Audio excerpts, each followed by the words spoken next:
اتقوا الله حق تقاته ولا تموتن إلا وأنتم مسلمون أما بعد. Bapak dan Ibu sekalian, alhamdulillah kita bersyukur kepada Allah atas limpahan karunia dan nikmat. Dan kita melanjutkan hadis yang ke-15 ya. An Abi Hurairah radhiyallahu an Rasulillah sallallahu alaihi wasallam qala Man kana yu'minu billahi wal yawmil akhir falyaqul khairan aw liyasmut wa man kana yu'minu billahi wal yawmil akhir falyukrim jarahu wa man kana yu'minu billahi wal yawmil akhir falyukrim dhaifah. Rawahul Bukhari wa Muslim. Dari Abu Hurairah, semoga Allah meridainya, dari Rasulullah sallallahu alaihi wasallam bersabda, ini AC-nya bisa dikecilin nggak Pak? Kencang banget.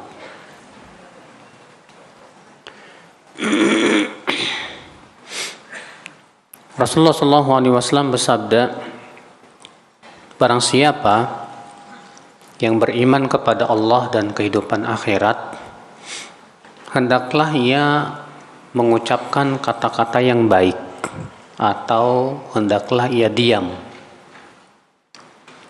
Dan barang siapa yang beriman kepada Allah dan kehidupan akhirat, hendaklah ia menghormati tetangganya, memuliakan tetangganya. Dan barang siapa yang beriman kepada Allah dan hari akhirat, maka hendaklah ia memuliakan tamunya. Dikeluarkan oleh Imam Al-Bukhari.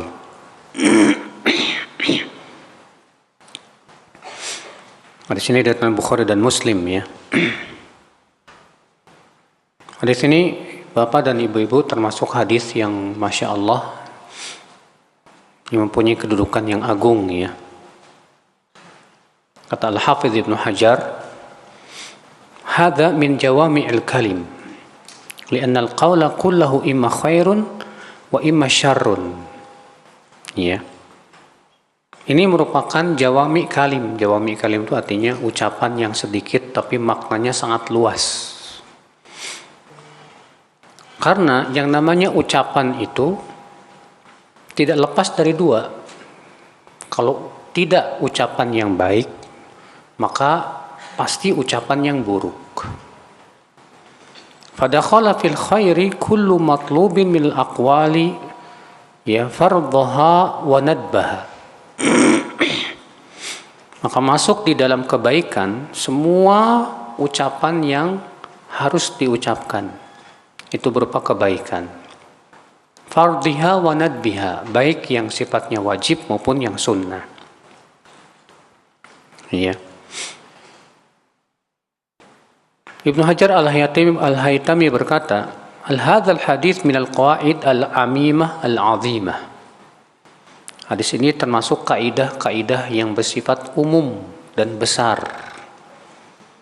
Li'annahu bayyana fi ahkam al-lisan alladhi huwa aktsarul jawarih fi'lan. Kenapa? Karena Nabi sallallahu alaihi wasallam di sini menjelaskan tentang hukum-hukum yang berkaitan dengan lidah, lisan. Di mana lisan itu ya anggota tubuh kita yang paling banyak fungsinya, Pak. Fa huwa bihadzal i'tibar yasihu an yuqala fihi innahu thuluthul Islam. Maka dari sisi sini bisa dikatakan bahwa hadis ini masuk dalam sepertiga Islam. Ya. Apa sebab wurud atau sebab musabab kenapa Nabi mengucapkan ini?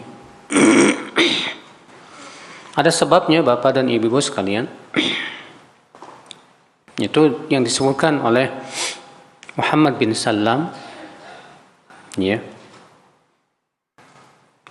Di dalam kitab Al-Jami' Al-Kabirnya, sebutkan dalam kitab Al-Jami' Al-Kabir dari Muhammad bin Abdullah bin Salam, bahwasanya ia datang kepada Rasulullah sallallahu alaihi wasallam.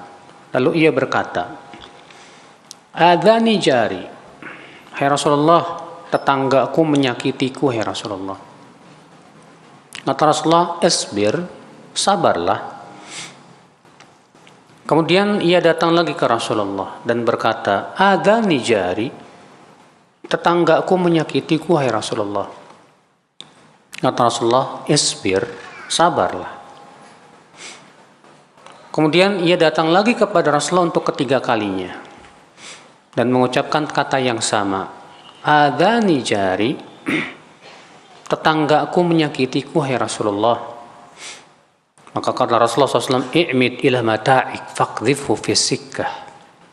Kalau begitu ambil ya barang-barang rumah tanggamu itu, simpan di jalan depan rumahmu.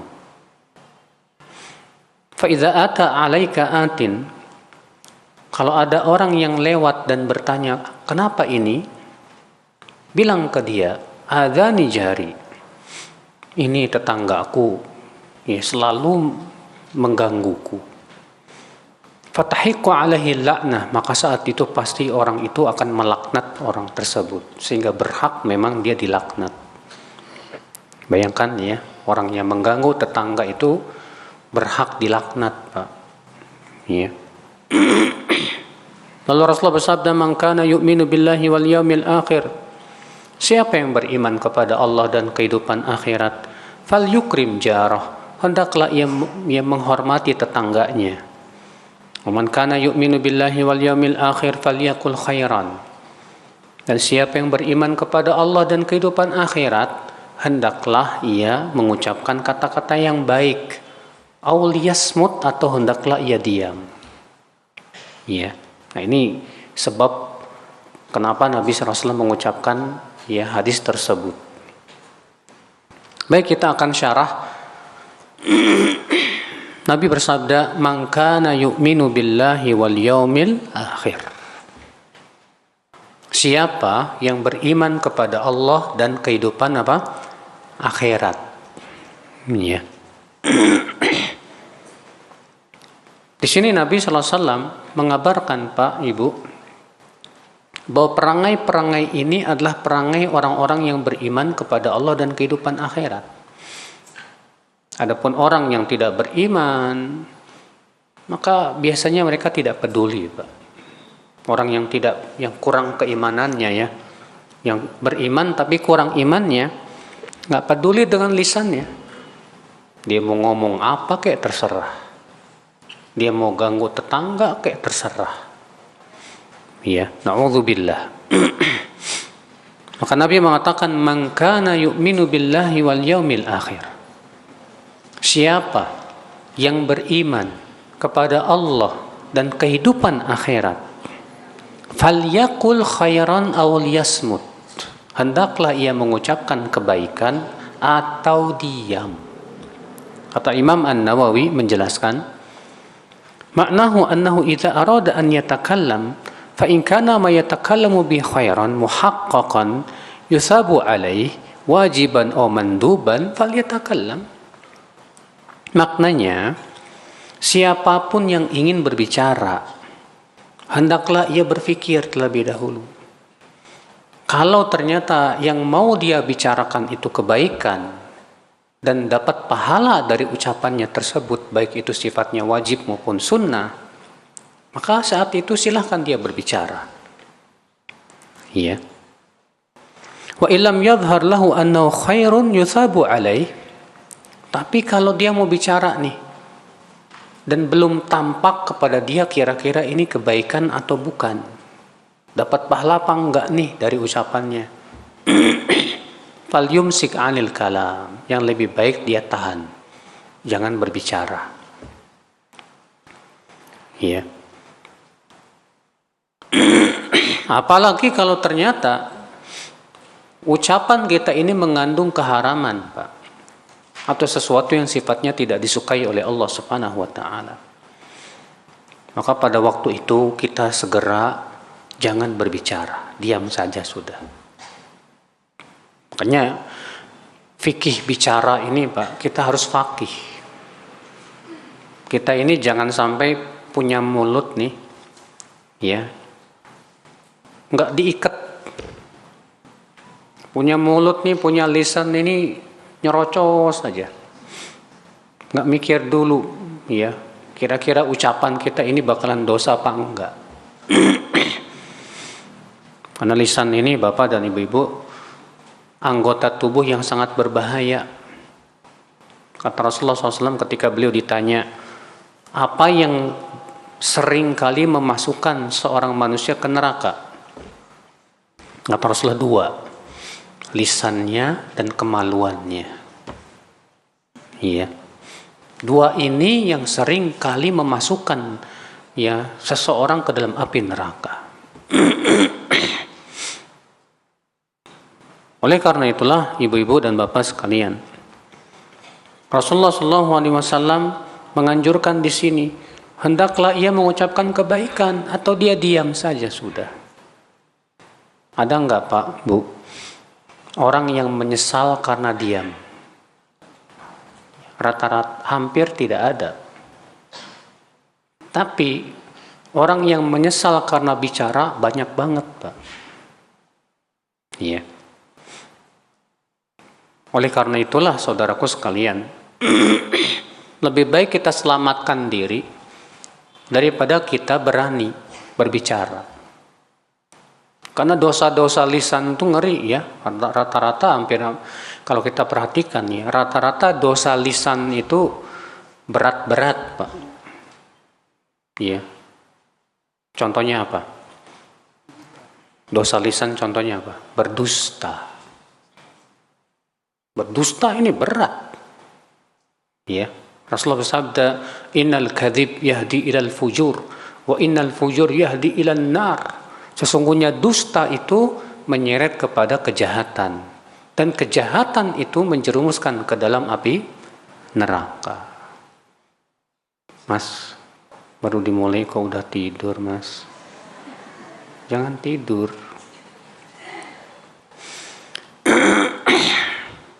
Saudaraku seiman rahimani rahimakumullahu jami'an. Iya.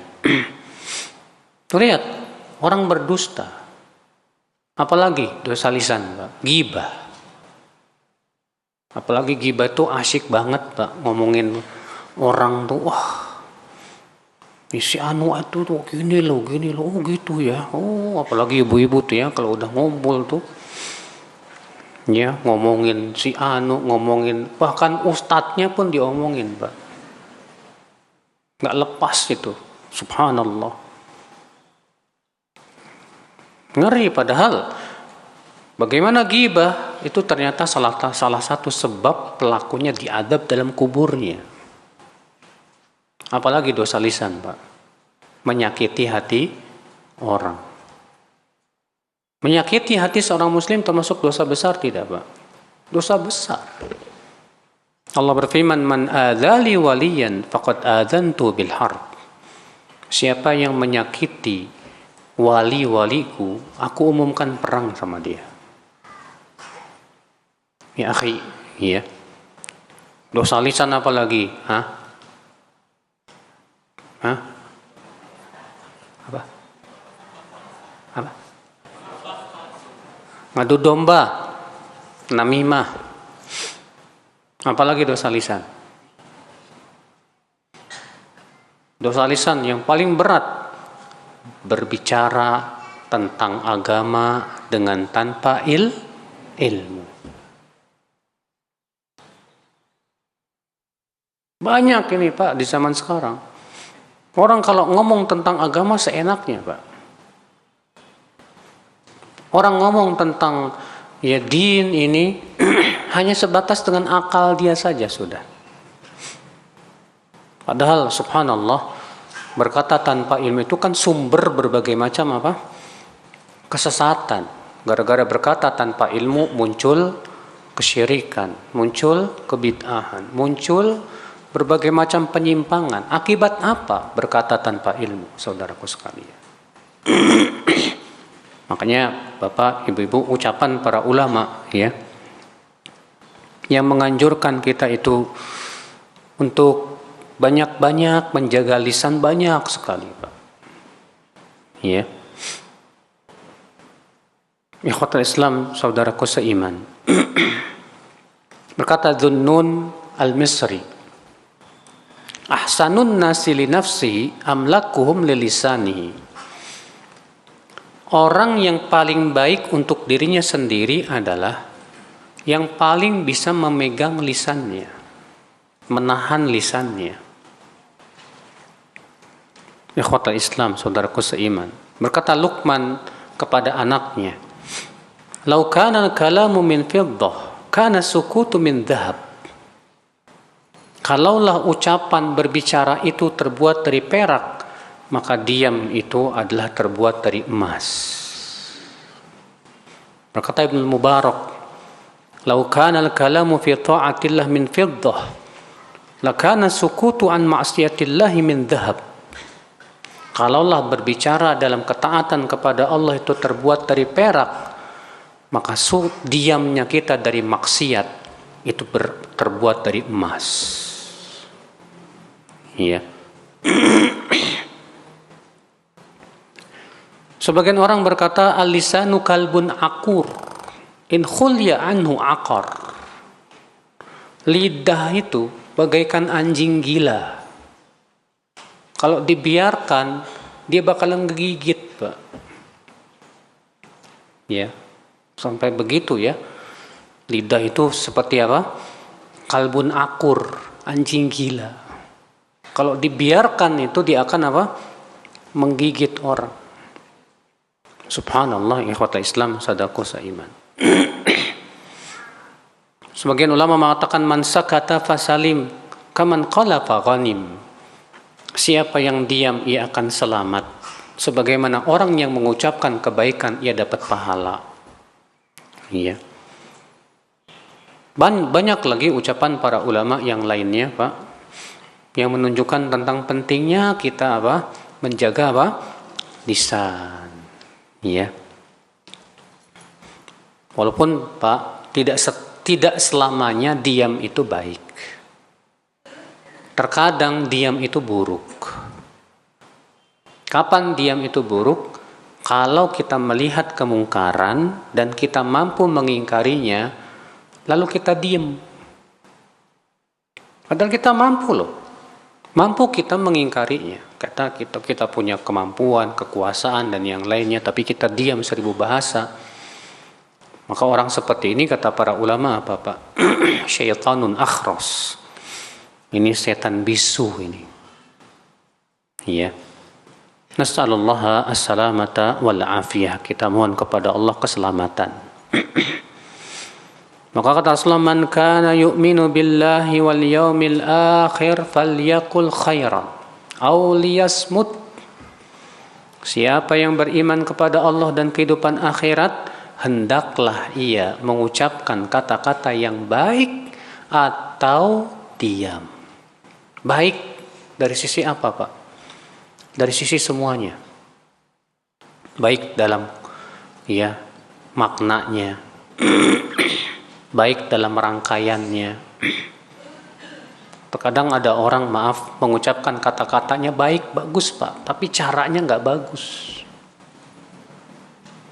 Bagus cara, isinya sih bagus, cuman dengan cara yang kasar, marah-marah.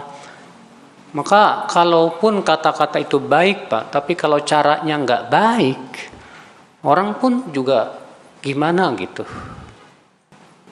Ya. Makanya mengucapkan kebaikan pun juga harus disertai dengan cara yang apa? Yang baik, yang santun, yang lembut. Supaya apa? Supaya orang-orang bisa menerima kebaikan tersebut. Ikhwatal Islam, saudaraku seiman. Kemudian Rasulullah SAW bersabda, "Man kana yu'minu billahi wal yaumil akhir." Dan barang siapa yang beriman kepada Allah dan kehidupan akhirat, Falyukrim jarahu, hendaklah ia menghormati tetangganya. Wallahi ya akhi, tetangga dalam Islam tuh orang yang betul-betul harus kita perhatikan. Ya.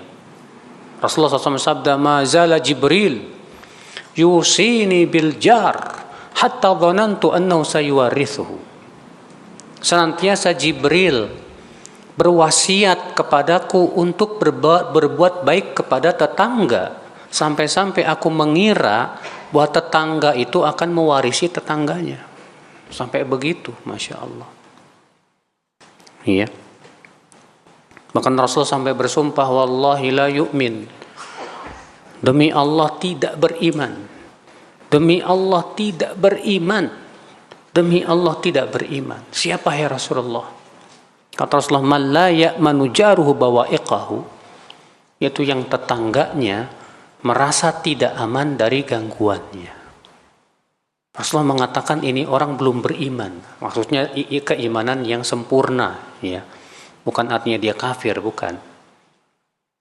Saudaraku seiman, akhul iman, akhul Islam, ya. Bahkan kalau lisannya tidak dijaga, bisa Pak, amalan-amalan solehnya itu tidak ada manfaatnya di sisi Allah, Pak. Imam Ahmad meriwayatkan, demikian pula Al-Bazzar, demikian pula Ibnu Hibban dari hadis Abu Hurairah. Ada seorang laki-laki berkata, ya Rasulullah, inna fulanah tuksir min salatiha wa sadaqatiha wa siyamiha, ghairu annaha tu'dhi jiranaha bilisaniha. Ya Rasulullah, itu si fulanah, dia itu banyak sekali sholatnya, sedekahnya, dan puasanya ya Rasulullah. Tapi kekurangannya satu ya Rasulullah. Dia suka mengganggu tetangganya dengan lisannya. Ya, lihat, sholatnya banyak, puasanya banyak, sedekahnya banyak. Akan tetapi dia suka menyakiti tetangga dengan apa? Lisan. Apa kata Rasulullah SAW? La khaira fiha hiya fin nar, hiya min ahlin nar. Nggak ada kebaikannya wanita itu. Dia termasuk penduduk api neraka. Ya. Gara-gara lisannya, sholatnya yang banyak, sedekahnya yang banyak, demikian pula puasanya yang banyak, ternyata nggak ada nilainya di sisi Allah Subhanahu wa Ta'ala. Hati-hati, ya.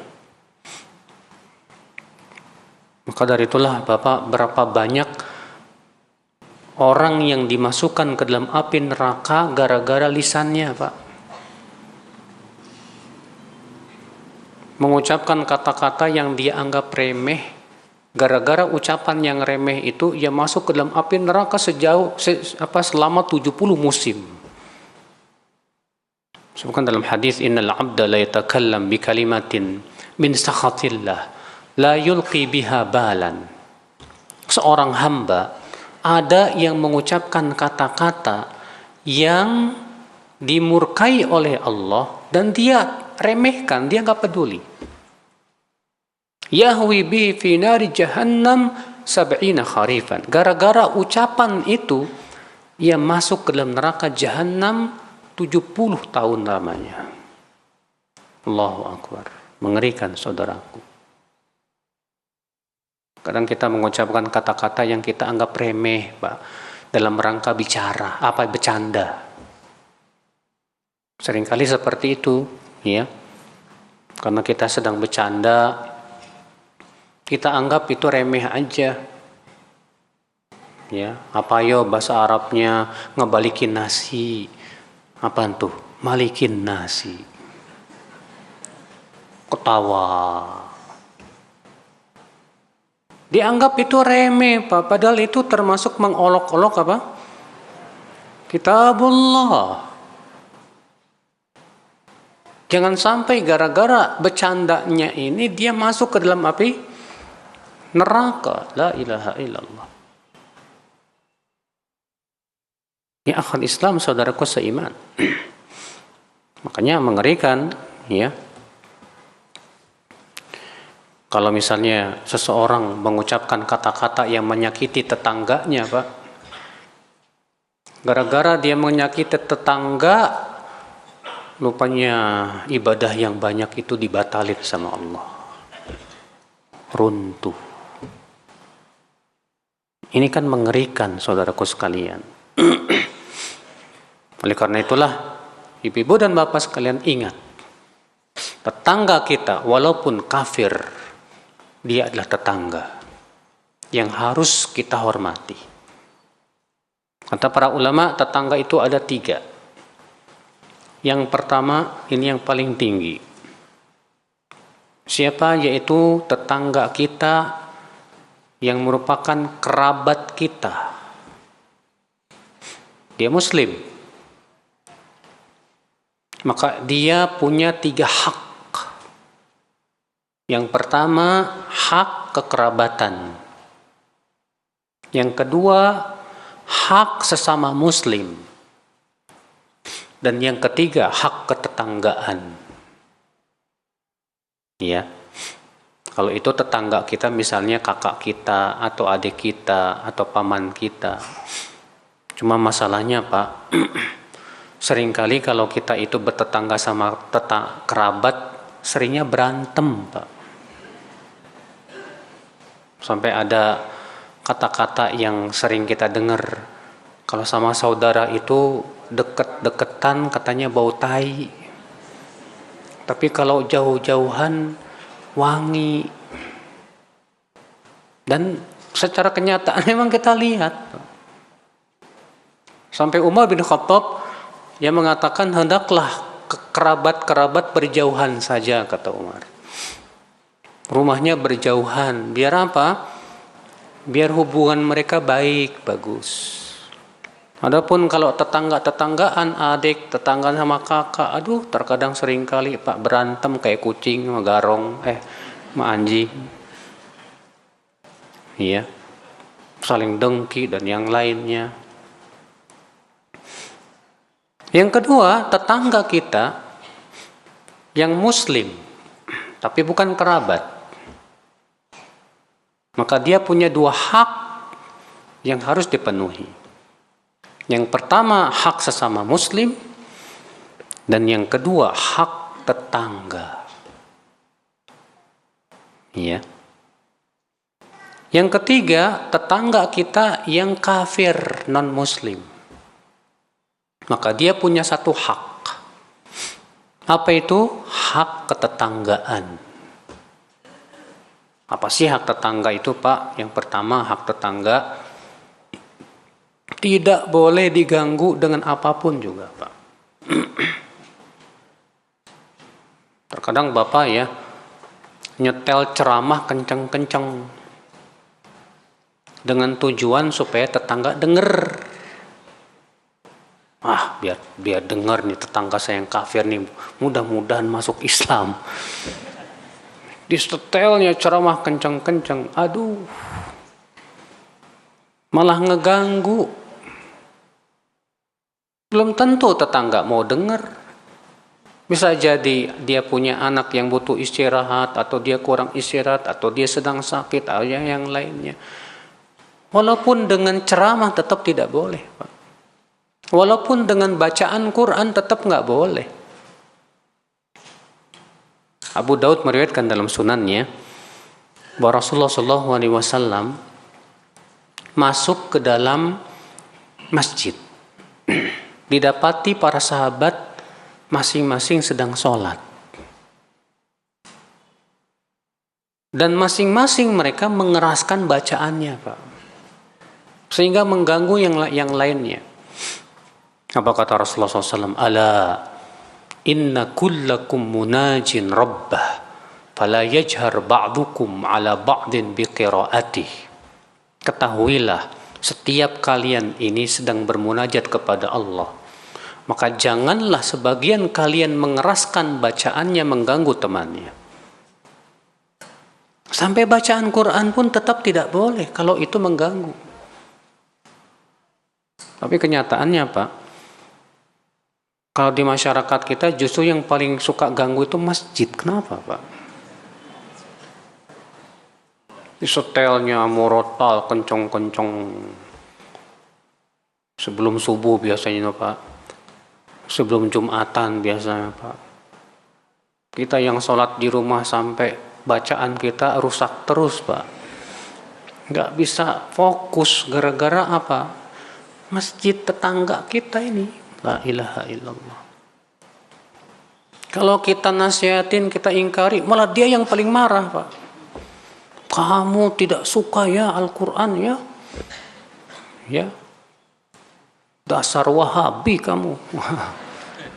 Allah musta'an. Padahal seperti ini tidak sesuai dengan din kita, dengan agama kita. Islam tidak pernah menganjurkan kita untuk mengganggu tetangga kita, Pak. Hatta dengan bacaan Al-Quran sekalipun tidak boleh ganggu itu, Pak. Bagaimana kalau kita mengganggu tetangga kita dengan ucapan lisan-lisan kita yang keji? Ya, lebih buruk lagi tentunya saudaraku sekalian. Saya dulu pernah waktu kajian di daerah Bekasi itu Pak. Ya, saya ngobrol-ngobrol sama DKM masjidnya. Dengan bangganya sang DKM berkata, di sini Ustadz, muslimnya 100% Ustadz. Pernah ada orang Kristen yang ngontrak tuh sebelah sana. Wah, kita berpikir gimana caranya supaya ngusir dia ini. Gimana Pak caranya Pak? Tiap malam kita bikin petasan, pokoknya bikin dia nggak betah lah. Masya Allah. Berhasil Pak? Berhasil, kabur dia. Masya Allah. Seperti itu yang diajarkan oleh Islam. La wallah. Dia pergi dalam keadaan dia semakin yakin dasar Islam teroris. Ya, tukang ganggu. Lah ya akhi, hatta dia kafir, kalau dia tetangga kita, tetap dia punya hak apa? Ketetanggaan. Tidak boleh disakiti akal Islam. Itu yang pertama, hak tetangga. Tidak boleh apa? Diganggu. Nggak boleh disakiti. Bahkan hatta dengan bacaan Quran, ceramah, tetap tidak boleh. Yang kedua, hak tetangga diberi hadiah. Kalau kita masak, ya, lalu tetangga mencium wanginya masakan kita, maka hendaknya kita bagi itu tetangga kita. Ya. Itu yang diperintahkan oleh Rasulullah SAW kok dalam hadis-hadisnya yang sahih. Kata Rasulullah, fal yuksir maraqah, hendaklah ia banyakkan kuahnya. Kemudian ia bagi tetangganya tuh. Ibu bikin kue bolu, wanginya kemana-mana sampai tetangganya mencium. Tapi nggak dibagi itu tetangga. Waduh, nggak baik Ibu. Ya. Jadi kalau bikin kue dua loyang, satu buat ibu, satu buat tetangga, bagi-bagi tuh. Ya. Rasulullah bersabda, tahadau tahabu, saling memberilah hadiah. Niscaya kalian saling mencintai di antara kalian. Ikhwatul Islam, saudaraku seiman. Di antara hak tetangga apa Pak? Yaitu saat bertemu dengan tetangga, wajah kita manis. Ya. Berseri-seri kita sama tetangga tuh Pak. Jangan cemberut aja. Ngelihat tetangga kayak ngelihat setan. Iya. Nah, saudaraku seiman, makanya dalam Islam tidak ada kita hidup kita ini individualistik banget Pak. Nggak peduli sama tetangga. Nggak benar dalam Islam seperti itu saudaraku sekalian. Ya. Kita harus dekat dengan tetangga, kita berbuat baik kepada tetangga. Ya mudah-mudahan kalaupun dia non-muslim, tertarik dengan akhlak-akhlak kaum muslimin. Dia menunjukkan akan keagungan akhlak Islam. Ya. Baik, kemudian Rasulullah bersabda, "Wa man kana yu'minu billahi wal yaumil akhir falyukrim dhaifah." Barang siapa yang beriman kepada Allah dan kehidupan akhirat, hendaklah ia memuliakan tamunya.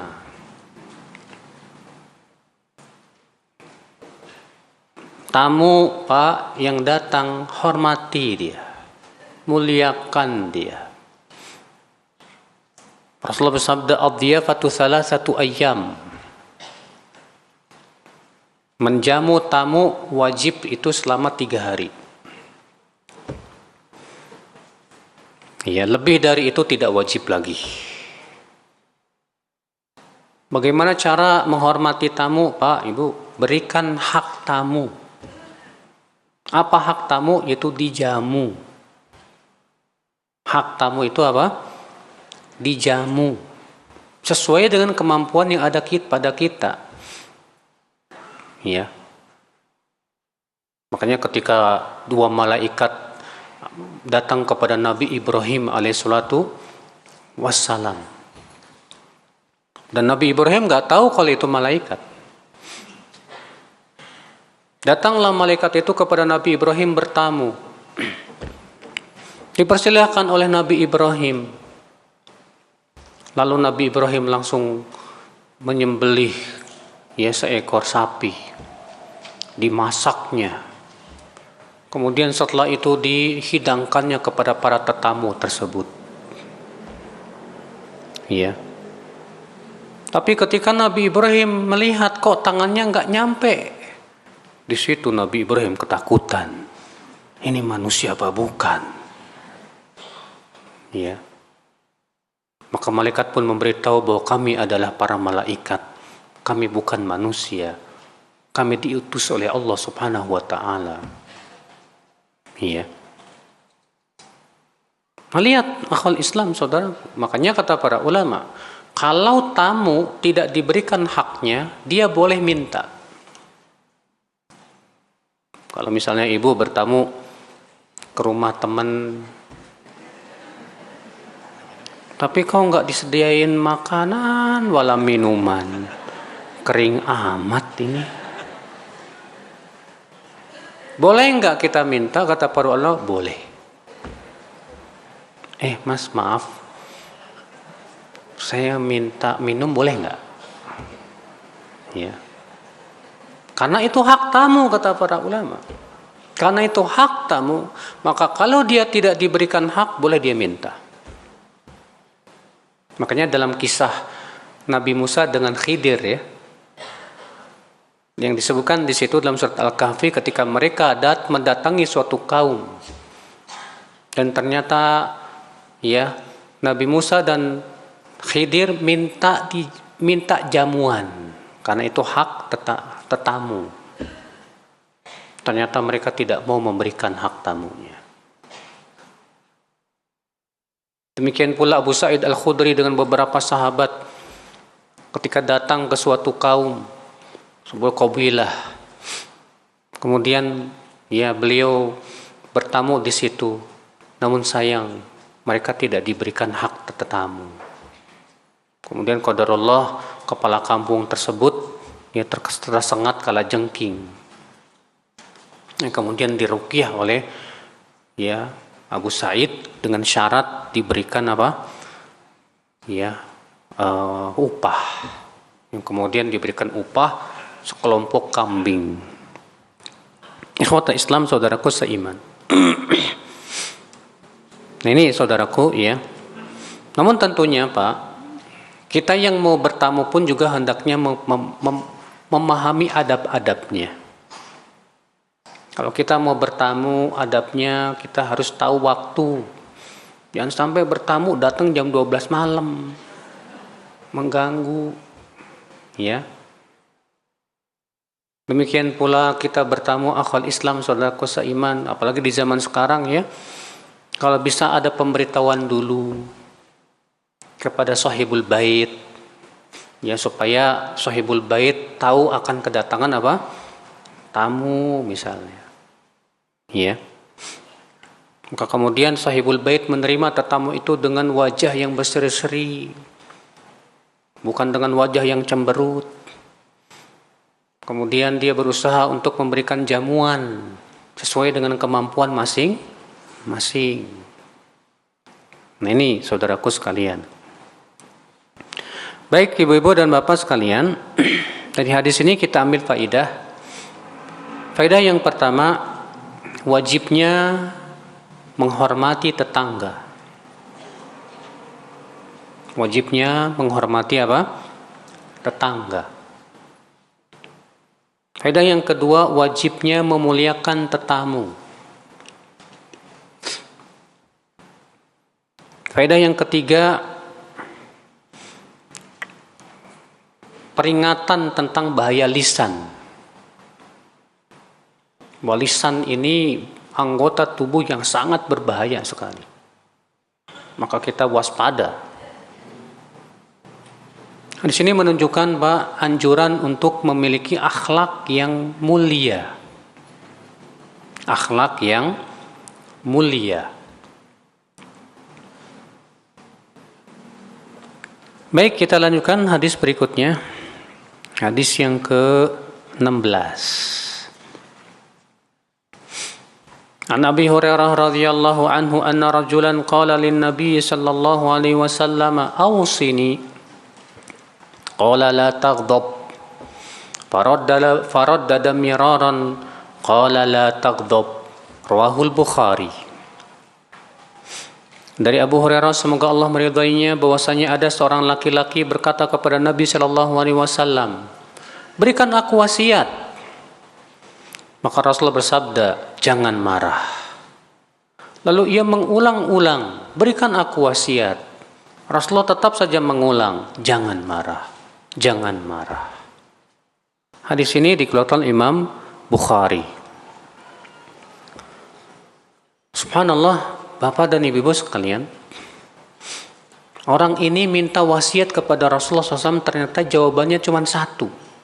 Jangan apa? Marah. Jangan marah, jangan marah. Kenapa Rasulullah SAW menasihati dia jangan marah? Bisa jadi Rasulullah tahu ini orangnya temperamenan, Pak. Orangnya suka marah-marah, ya. Dan kita kalau nasihatin orang itu, Pak, sesuai dengan keadaan orang tersebut. Kalau kita tahu misalnya orangnya pemalas, maka nasihat kepada dia apa? Jangan malas. Kalau kita tahu orangnya temperamenan, suka marah-marah, maka nasihat kita kepada dia apa? Jangan marah. Iya. Berkata Al-Khattabi, la taghdab ay la tata'arrad li asbabil ghadab wal umur allati tajlibul ghadab. Jangan marah artinya jangan melakukan hal-hal yang bisa menyebabkan kamu marah. Demikian pula semua perkara yang bisa membuat kamu marah, tinggalkan. Ibu-ibu dan bapak sekalian, menahan amarah itu sesuatu yang terpuji sekali. Makanya Allah memuji dalam surat Ali Imran ayat 134, Pak. Ya, wal kadhimina al-ghayz wal 'afina 'anil nas. Wallahu yuhibbul muhsinin. Dan orang-orang yang menahan amarahnya, dan orang-orang yang senantiasa suka memaafkan manusia, dan Allah mencintai orang-orang yang berbuat ihsan itu. Ternyata menahan marah itu, Pak, termasuk perbuatan ihsan. Iya. Rasulullah SAW juga bersabda dalam hadis yang lain, la taghdab falakal walakal jannah. Jangan marah, buat kamu surga. Masya Allah. Sampai Rasulullah SAW menjanjikan surga buat orang yang menahan apa? Marah. Dalam hadis yang lain Rasulullah bersabda, man kadhama ghaidan wa huwa qadirun ala an yunaffidah da'ahu Allah yaumal qiyamah ala ru'usil khalaiq hatta yukhayyirahu min ayyil huril 'ain syaa. Siapa yang mampu menahan amarahnya dan dia mampu untuk melaksanakan amarahnya, karena dia misalnya seorang pemimpin, ya, baik pemimpin rumah tangga atau pemimpin perusahaan, pokoknya dia punya kekuasaan. Sebab kalau dia tidak punya kekuasaan, biasanya dia tidak mampu untuk menjalankan kemarahannya, Pak. Kenapa? Dia lemah. Kata Rasulullah, siapa yang menahan amarah sementara ia mampu untuk melaksanakan amarahnya, Allah akan panggil dia nanti pada hari kiamat di hadapan seluruh manusia. Lalu Allah menyuruh dia untuk memilih bidadari surga yang ia mau. Iya. Ikhwatul Islam, saudaraku seiman. Kenapa marah itu, Pak? Dilarang, Pak. Padahal yang namanya marah itu kan sifat manusiawi, ya tidak? Marah itu adalah sifat manusiawi. Tapi Nabi menyuruh kita untuk menahan amarah. Karena amarah itu, Pak, bisa merusak dan menutup akal sehat kita. Akal sehat kita itu tidak berfungsi saat kita marah. Saat kita marah itu biasanya kita ingin melampiaskan dan memuaskan kemarahan. Tanpa kita berpikir apakah ini akan memberikan mudarat atau tidak. Apakah nanti akan malah menyesal atau tidak. Saat itu tidak terpikir itu. Yang kita inginkan adalah gimana kita memuaskan amarah kita. Melampiaskannya. Bahkan ya, pelampiasan marah yang paling mengerikan itu adalah membunuh, Pak. Ya, pelampiasan amarah yang paling mengerikan itu membunuh. Nasallahu salamata wal afiyah. Orang yang marah, antum lihat, yang tidak bisa menahan amarahnya itu keluar dari lisannya kata-kata yang sangat tidak baik. Ya, ragunan keluar semua tuh, Pak. Ada anjing, ada babi, ya, dan yang lainnya. Iya. Marah.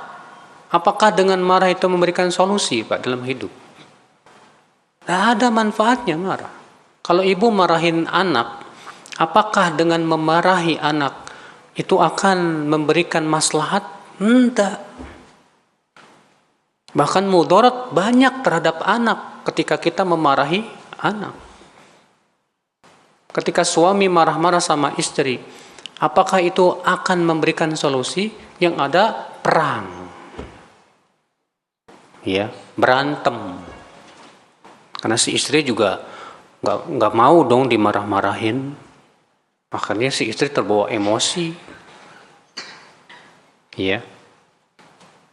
Apa manfaatnya marah, akhwal Islam? Saudaraku seiman, seringkali marah itu malah mudaratnya jauh lebih besar dibandingkan manfaatnya, akhi. Makanya kita disuruh untuk berusaha agar bisa menahan amarah. Iya. Terus gimana dong Ustadz supaya kita tidak jadi orang pemarah, suka marah? Tentu yang pertama Ibu? Kita berusaha untuk meninggalkan hal-hal yang menyebabkan kita senang marah, suka marah.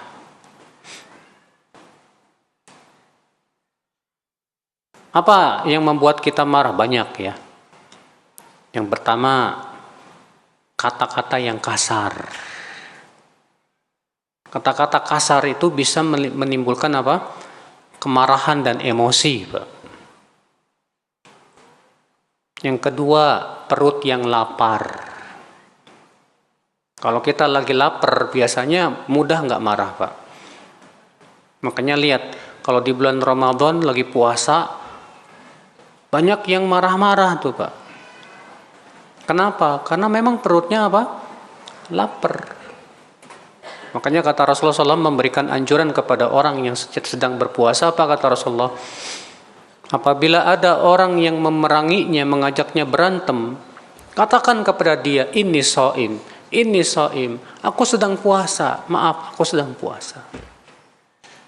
Kenapa demikian? Karena yaitu Pak, sangat mudah terpancing emosi kita saat kita puasa itu. Ya, di saat perut lapar. Demikian pula ketika kita sangat capek, mudah ya marah. Ya. Nah, ini sebab-sebab kemarahan ini harus kita hindari, Pak. Antum makannya kambing lagi. Wah, gimana? Ya, nggak naik tuh darahnya. Makanya kalau ibu-ibu suaminya temperamenan, jangan dikasih kambing mulu, Bu. Kasih bayam, kangkung. Biar tenang dia. Ya. Ikhwatul Islam, saudaraku seiman. Lalu bagaimana caranya kita untuk bisa mengobati kemarahan? Yang pertama, ketika kita marah, dianjurkan oleh Rasulullah SAW untuk berlindung kepada Allah dengan mengucapkan a'udzu billahi minasyaitonir rajim. Aku berlindung kepada Allah dari godaan setan yang terkutuk. Sebagian disebutkan dalam hadis ya, Rasulullah SAW melihat ada dua sahabat yang sedang bertengkar, di mana yang satu terlihat marah sampai wajahnya merah, Pak. Apa kata Rasulullah SAW? Inni la a'lam kalimatan law qalaha la dhahaba anhu ma yajid. Aku tahu sebuah kalimat kalau ia ucapkan hilang kemarahannya. Yaitu dia ucapkan a'udzu billahi minasyaitonir rajim. Sambil dipahami tentunya, ya. Maka ketika kita marah, kita langsung berkata a'udzu billahi minasyaitonir rajim. Karena kemarahan itu berasal dari apa? Setan. Yang kedua, mengingat keutamaan menahan marah. Ketika kita marah, segera kita ingat, segera akal kita bisa mengalahkan kemarahan dan mengingat bagaimana besarnya pahala orang yang bisa menahan amarahnya. Yang ketiga, mengingat bahayanya amarah. Kalau dia mau marah, mikir kira-kira kalau saya marah apa manfaatnya? Ini malah mudarat. Ya. Cuma masalahnya tadi Pak, seringkali ketika kita marah, akal kita tidak berfungsi. Itu sering kali seperti itu. Iya. Kemudian yang keempat, berusaha untuk merubah sikap. Kalau kita sedang marahnya berdiri, duduklah. Masih marah juga, berbaring. Iya. Berbaring nggak bisa juga, yang lebih bagus kita berwudu sana, Pak. Segera kita berwudu, ya. Kalau bisa setelah wudu kita sholat 2 rakaat wudu. Insya Allah dengan cara seperti itu kemarahan kita langsung ya, adem. Biiznillah. Demikian pula kita ingat, Pak, kalau kita melampiaskan kemarahan kita, ingat loh, Allah pun mampu untuk membalas kita. Ibu misalnya, saking kesal marah sama anak, ibu tempeleng anak. Padahal Allah mampu loh Bu, membalas perbuatan ibu itu. Mudah bagi Allah. Iya. Seorang suami kesal sama istrinya, ditempeleng istrinya. Sang suami ini tidak sadar kalau Allah Maha Kuasa dan sangat mampu untuk membalas ya perbuatannya tersebut. Ikhwatul Islam, saudaraku seiman. Nah ini saudaraku ya, maka kita berusaha semaksimal mungkin bagaimana kita bisa menahan amarah kita. Ya, jangan kita punya sifat temperamen. Jauhi sifat-sifat seperti itu. Jadilah orang yang senantiasa bisa menahan emosinya, menahan amarahnya. Baik, dari hadis ini kita ambil faidah. Faidah yang pertama, hirsul muslim ala nushi was su'al an abwabil khair. Seorang muslim hendaknya semangat ya untuk mencari pintu-pintu kebaikan. Karena sahabat ini datang ke Rasulullah SAW dan berkata, "Hai Rasulullah, tolong dong wasiati aku, hai Rasulullah. Tolong nasihati aku." Kata Rasulullah, "Jangan marah." Ya. Faedah selanjutnya, tikrarul kalam hatta ya'iyahu sami' wa yudrik ahamiyatahu. Seorang guru dianjurkan mengulang-ulang ucapan supaya pendengarnya atau muridnya paham. Ya, terkadang kita harus mengulang-ulang ucapan sama seseorang, Pak, supaya dia paham maksud kita apa. Apalagi seorang guru. Dulu Imam Syafi'i pernah ya di majelisnya membahas suatu permasalahan yang cukup pelik. Lalu ada seorang murid Imam Syafi'i yang nggak paham. Namanya Rabi' bin Sulaiman. Maka Imam Syafi'i mengulang penjelasannya sampai 20 kali. Ternyata qadarullah Rabi' tetap saja nggak paham. Akhirnya selesai majelis, datanglah Imam Syafi'i ke rumahnya muridnya tersebut, Rabi' bin Sulaiman. Lalu Imam Syafi'i mengulang sampai 60 kali. Sampai akhirnya Rabi' pun pahamlah. Kata Imam Syafi'i, "Hai Rabi', aku ini sayang sama kamu. Kalau aku bisa menyuapi kamu dengan makanan, aku akan suapi, hai Rabi'." Itu sifat guru yang berhasil kayak gini, Pak.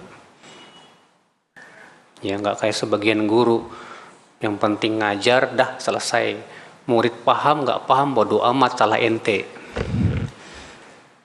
Ini namanya guru yang tak akan berhasil kayak gini caranya, Pak. Seorang guru itu betul-betul memperhatikan, paham nggak tuh muridnya. Ya. Faedah selanjutnya, hadis ini menunjukkan al-has ala ijtinabi asbabil ghadab wa nataijihi mil aqwali wal af'al. Anjuran untuk meninggalkan hal-hal yang bisa menyebabkan kita marah. Ya. Tinggalkan semua tuh sebab-sebab yang membuat kita marah, tinggalkan. Hadis ini menunjukkan akhlak Islam bahwa menahan amarah termasuk akhlakul karimah. Menahan marah termasuk akhlak yang mulia yang dicintai oleh Allah Subhanahu wa Ta'ala. Tapi Rasulullah SAW pernah marah nggak, Pak, Bu? Pernah, karena beliau pun manusia, Pak. Tapi marahnya Rasulullah kalau kita perhatikan, Pak, Bu, itu marah yang memang ditempatkan pada tempatnya. Ya, pernah suatu ketika Mu'adz bin Jabal sholat Isya jadi imam. Lalu ia membaca surat Al-Baqarah. Waduh, sholat Isya baca Al-Baqarah, bayangin, Pak. Al-Baqarah berapa? 2,5 juz, bayangin. Akhirnya ada makmum keluar sholat sendiri. Apa kata Mu'adz? Itu orang munafik itu. Gak terima orang ini disebut munafik. Keesokan harinya ia datang ke Rasulullah SAW. Rupanya ada Mu'adz di samping Rasulullah. Ngelapor kepada Rasulullah SAW. Mendengar itu Rasulullah marah kepada Mu'adz. Afatan anta ya Mu'adz? Apakah kamu hendak menjadi orang yang tukang fitnah, hai Mu'adz? Kata Rasulullah, kalau kamu jadi imam di salat Isya, baca saja sabbihis wasyams wal-laili idza yaghsha. Masya Allah. Marah Rasulullah SAW. Ya, melihat perbuatan Mu'adz ini yang bisa bikin orang lari itu. Pernah suatu malam Malaikat Jibril datang ke Rasulullah. Yang waktu itu Rasulullah sedang berada di rumah Aisyah, tidur bersama Aisyah. Datanglah malaikat Jibril menyampaikan perintah Allah supaya kamu pergi ke perkuburan Baqi mendoakan mereka. Maka Rasulullah pun pergilah diam-diam supaya Aisyah tidak terganggu. Pergilah Rasulullah SAW, rupanya Aisyah bangun. Curiga Rasulullah, ini kok Rasulullah kok pergi. Jangan-jangan ke rumah istri yang lain ini. Rasulullah pergi, Aisyah pun mengikutinya, menguntitnya di belakang, diam-diam gitu. Ternyata Rasulullah pergi ke perkuburan Baqi. Setelah selesai Rasulullah pergi, Aisyah langsung lari terpirit-pirit ke rumahnya. Sesampai di rumah Aisyah, Rasulullah melihat itu ngos-ngosan, Pak. Kecapean. Kata Rasulullah, "Hai Aisyah, apakah kamu yang aku lihat kelebat hitam di depanku?" "Betul, hai Rasulullah." Maka Rasulullah marah loh, dipukulnya dada Aisyah. "Kamu kira Rasul Allah akan mengkhianati dirimu? Kamu kira Rasul itu pengkhianat?" Tapi Aisyah pinter, Pak. Aisyah langsung mengalihkan, "Hai Rasulullah, kalau aku ziarah kubur bacanya apa?" Iya. Rasulullah marah. Karena sikap Aisyah ini sama saja menganggap Rasulullah SAW punya sifat khianat. Gak mungkin Rasulullah mengkhianati istrinya. Iya. Nah ini Rasulullah terkadang marah, betul. Tapi marahnya Rasulullah SAW pada tempatnya. Walaupun beliau terkadang manusiawi, Rasulullah marah. Ya, suatu ketika Rasulullah SAW mendoakan, "Ya Allah, siapapun yang pernah aku laknat atau aku marahi dengan tanpa hak, jadikan itu sebagai rahmat buat dia dan ampunan buat dia." Iya. Nah ini. Baik, saya kira cukup sampai di sini. Kita buka tanya jawab. Barangkali ada yang mau nanya, syukur-syukur nggak ada.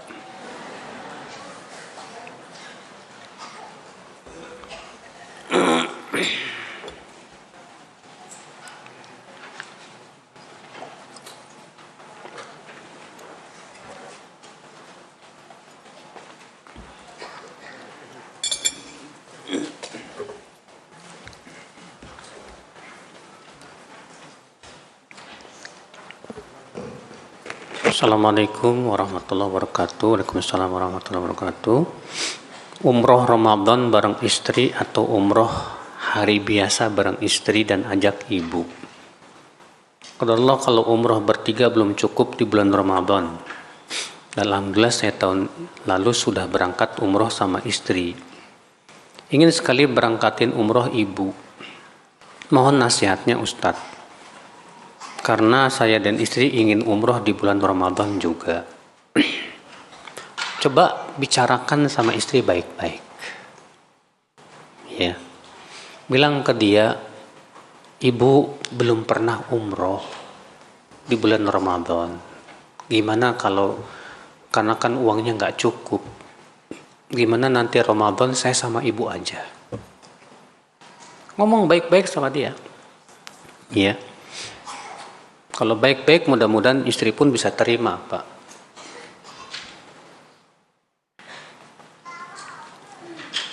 Teman saya dulu pas masih muda pernah kerja di Saudi. Beliau ketika di Saudi bernadar, jika nanti pulang ke Indonesia, jika Allah kabulkan doa-doa beliau akan puasa Senin Kemis. Pas pulang ke Indonesia, alhamdulillah Allah kabulkan dan beliau sampai sekarang belum menunaikan nadarnya. Hingga sekarang tidak muda lagi, Ustaz. Sedangkan beliau punya hutang puasa Ramadan, bagaimana nadarnya? Wajib bayar kafarat. Kafarat nadar apa itu? Memberi makan 10 fakir miskin. Kalau tidak, maka berpuasa 3 hari. Ya. Mohon nasihatnya menghadapi orang tua yang sedang sakit keras tidak sholat. Kalau diingatkan sholat alasannya sakit, pusing, dan marah. Saya sebagai anaknya kadang suka gak sabar, dan malas merawatnya. Justru kalau kamu gak sabar dan malas, dan kamu ikuti itu, kasihan ibu. Ya. Sabar. Dan pahalanya besar. Supaya kita bisa sabar, caranya gimana? Jangan ingat sifatnya yang buruk tersebut. Tapi ketika kita bisa sabar, ingat ini pahalanya apa? Besar. Kita mengharapkan ridha Allah semata. Sambil kita terus ingatkan ibu. Enggak masalah dia marah, enggak apa-apa. Yang penting kita berusaha berpikir gimana caranya menyelamatkan dia dari api neraka. Iya. Memang buat sabar tuh enggak mudah, Pak. Berat memang. Ustadz, Ana dari Indonesia bagian timur. Kami punya gaya bicara yang kasar. Kadang orang salah paham ketika Ana bicara. Agar orang tidak tersinggung, Ana harus bicara gimana ya Ustadz? Kalau bisa Pak, janganlah menjadi orang yang selalu ingin dipahami, jangan. Kita terkadang sifatnya subjektif. Dalam artian kita pengen selalu orang memahami kita. Tapi jadilah kita orang yang menjadi objektif. Kita yang berusaha memahami orang bicara kita. Oke lah, kita punya dari timur, ya, yang kalau ngomong keras, bukan kasar, tapi apa? Keras. Tapi ketika kita berbicara, yang merupakan objek kita siapa nih? Wah, saya lagi ngomong sama orang Sunda. Orang Sunda, orangnya lembut-lembut. Nah, coba kita objektif. Kita ngomongnya berusaha untuk dilembutin. Walaupun terkadang karena terbiasa keras, walaupun lembut ya tetap aja keras gitu. Ya, nggak masalah. Kamu berkata mohon maaf ya, saya orang timur sudah terbiasa dengan ngomong kayak gini. Mohon jangan marah. Ya, mohon jangan marah. Saya menghadapi orang-orang yang biasa ngomong keras gitu Pak. Di awal-awal terkadang memang suka, ini orang marah apa bukan sih gitu. Tapi ketika kita pahami bahwa memang orangnya seperti ini, memang dari asalnya seperti ini, insya Allah nggak marah. Saya single, umur saya di atas 30 tahun. Sudah hijrah beberapa tahun yang lalu. Waktu hijrah, saya langsung berpakaian sesuai dengan syariat dan pakai cadar. Sekarang ini Ana merasa ingin melepas cadar. Karena Ana waktu hijrah terburu-buru pakai cadar. Kenapa? Sebabnya? Apa hanya karena susah cari jodoh gara-gara susah cari jodoh jadi lepas cadar? Ini saya katakan, dia ini kurang iman kepada takdir. Kurang imannya kepada apa? Takdir. Sekarang di zaman salaf terdahulu wanita rata-rata bercadar nggak Pak? Bercadar. Rata-rata dapat suami nggak Pak? Dapat. Iya. Jadi jangan salahkan cadarnya nih. Ini gara-gara saya cadar saya jadi susah aja dapat jodoh ini. Bukan karena cadarmu. Oh. Coba usaha dulu. Ya. Usaha dulu.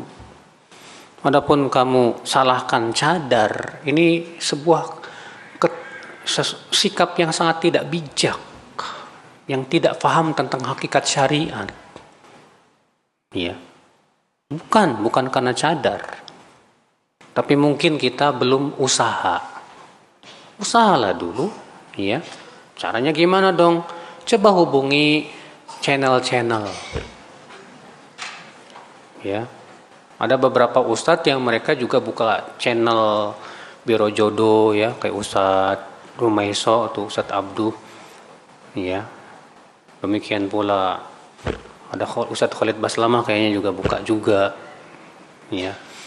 Coba barangkali punya channel teman yang udah nikah, tolong dong carikan saya jodoh. Usaha dulu. Jangan ujuk-ujuk nyarahin cadar. Cadar disyariatkan sunnah. Sesuatu yang sifatnya sunnah tidak mungkin mudorot. Ya.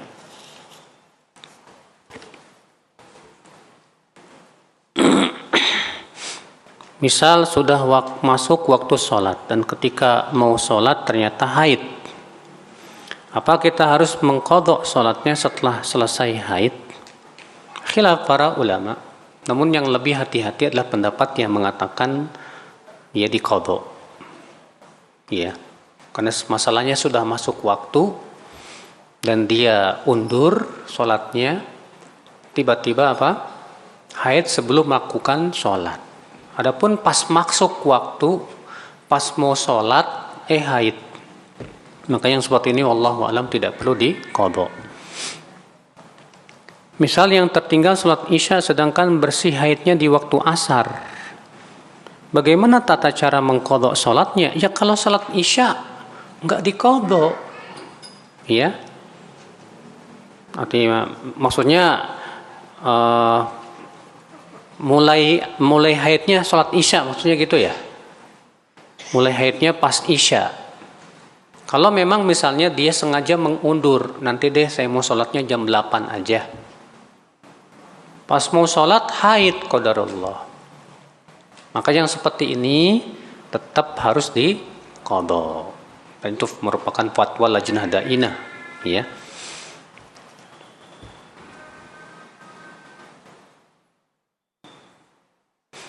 Ana dan suami memasuki tahun kedua menikah, namun belum dikaruniai oleh Allah anak.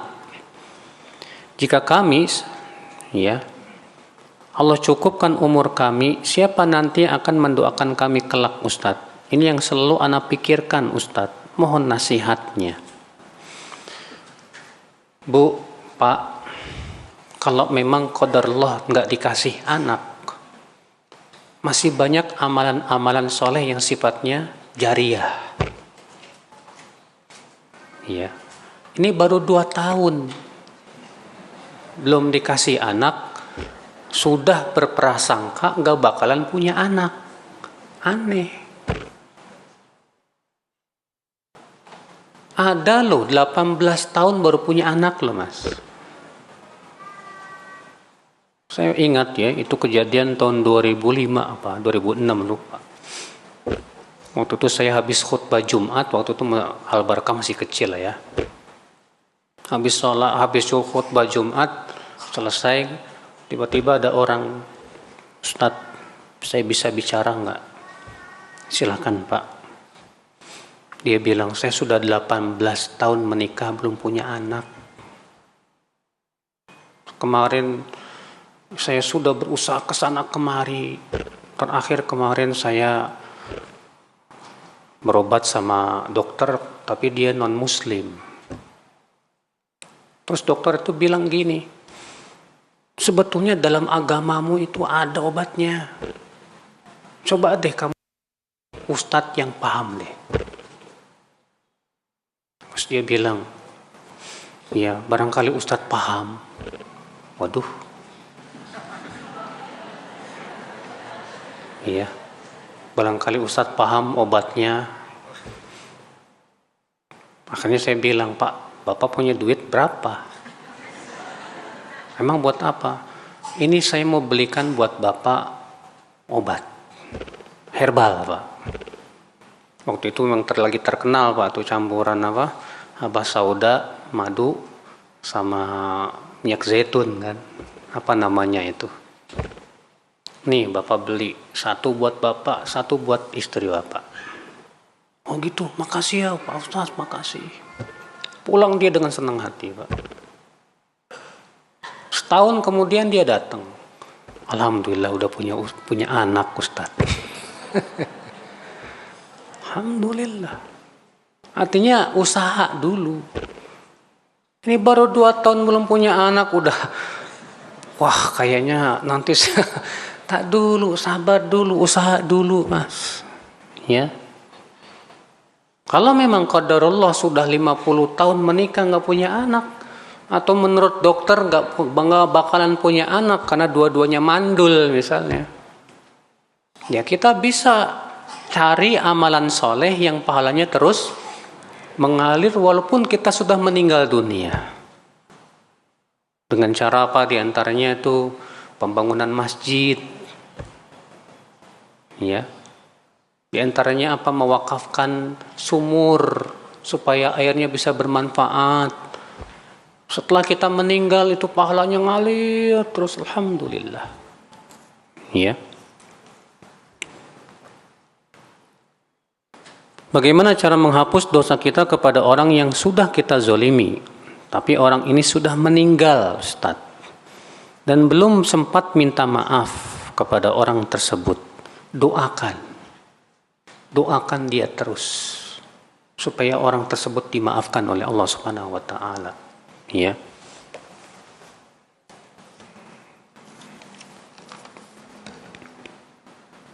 Apa benar Ustaz Rasulullah memukul dada Aisyah yang disebutkan tadi? Iya, betul. Dalam riwayat tersebut Rasulullah memukul dada Aisyah. Tapi bukan pukulan bukan kayak petinju, bukan. Iya. Pukulan kasih sayang tentunya, Bu, untuk mengingatkan.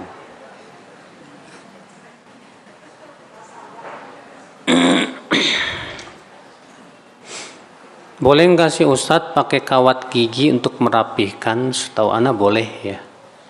Nggak ada dalil yang mengharamkannya. Yang diharamkan itu mengukir gigi. Kalau kita memberi makan kepada tetangga yang non-muslim, apakah kita dapat pahala? Tetap dapat pahala, Pak. Ya. Walaupun kepada non-muslim tetap kita dapat pahala. Kenapa? Karena tujuan kita adalah berbuat baik kepada tetangga.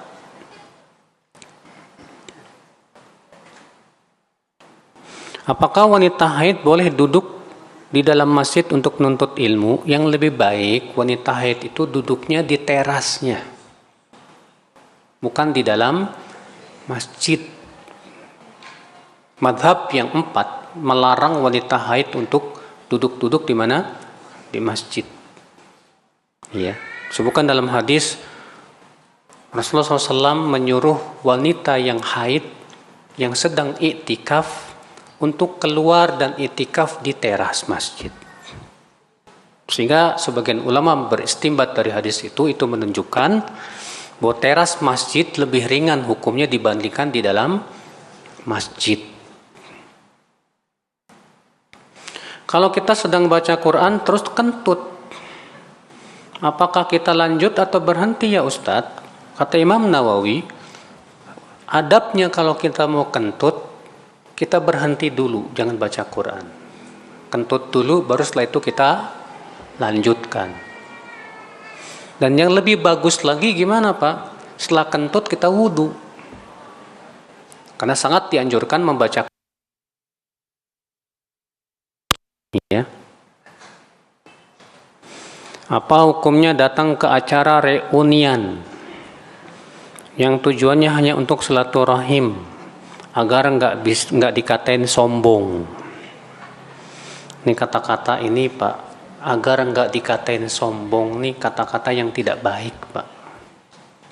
Kita berarti masih mengharapkan pujian manusia. Apa kata orang? Jangan. Iya. Sekarang kita lihat reuni ini acaranya gimana? Kalau campur baur laki-laki, perempuan dan yang lainnya, jelas mungkar. Apalagi kalau di situ ada musik-musik dan yang lainnya. Hanya karena tidak ingin disebut sombong, kemudian kita berani untuk apa? Jatuh kepada maksiat, konyol namanya. Sama saja kita ingin menjerumuskan diri kita ke dalam api neraka demi mendapatkan keridhaan manusia. La haula wala quwata illa billah. Ya. Bagaimana kalau tamu tersebut adalah kerabat kita sendiri, misalnya adik kandung? Apakah wajib dijamu lebih dari 3 hari? Iya.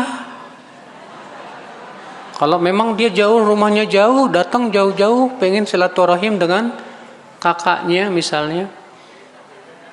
Kalau bukan kerabat saja wajib, apalagi ini kerabat. Berarti ada 2 hak, hak tetamu dan hak apa? Kerabat. Ya.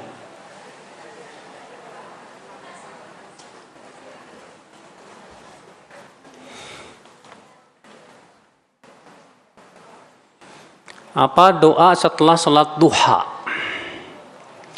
Yang saya tahu dalam sebuah riwayat Imam Ahmad, Rasulullah kalau habis salat duha mengucapkan Rabbik firli wa tub alayya innaka antat tawwabur rahim 100 kali. Ya. Adapun salat witir Rasulullah SAW mengucapkan Subhanal Malikil Quddus, Subhanal Malikil Quddus. Kemudian yang ketiganya agak ditinggikan, Subhanal Malikil Quddus Rabbil Malaikati Warruh.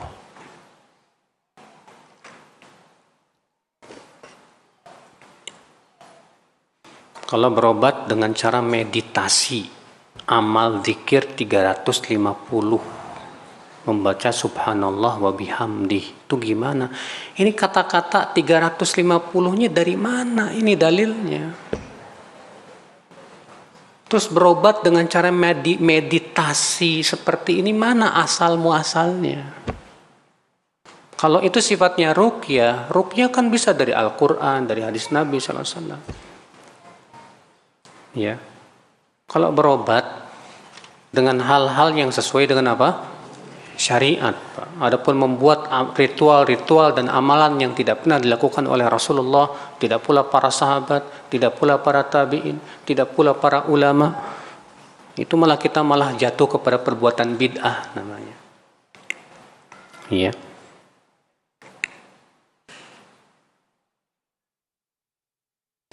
Apakah membaca Al-Quran cukup ketika membaca surat ketika sholat? Bagaimana cara menyampaikan kepada orang yang berpendapat bahwa Al-Quran cukup saat sholat sementara dia tidak hafal isi Al-Quran? Dia juga tidak bisa menghatam Al-Quran karena gara-gara pendapatnya tadi. Jadi katanya baca Quran cukup ketika sholat. Ini jelas bertabrakan dengan anjuran Rasulullah. Rasulullah SAW menganjurkan untuk sering-sering baca Rasulullah sabda, Iqra'ul Qur'an, bacalah oleh kalian Al-Quran. Fa innahu ya'ti yaumal qiyamah syafi'an li ashabi. Karena kelak Al-Quran akan datang memberikan syafaat kepada apa? Pembacanya. Ya. Bahkan disebutkan dalam hadis, ya, anjuran untuk membaca mushaf Al-Quran. Cuman saya qadarullah lupa lafaz hadisnya, sehingga para ulama beristinbat dari hadis tersebut bahwa membaca di mushaf lebih utama. Ya. Demikian pula Rasulullah menganjurkan Abdullah bin Amr untuk menghatam Al-Quran setiap sebulan sekali. Kalau mampu lebih dari itu, bisa sebulan 2 kali. Bisa mampu lebih dari itu, maka setiap 7 hari sekali. Dan kebiasaan para sahabat, mereka menghatam itu setiap 7 hari sekali. Iya.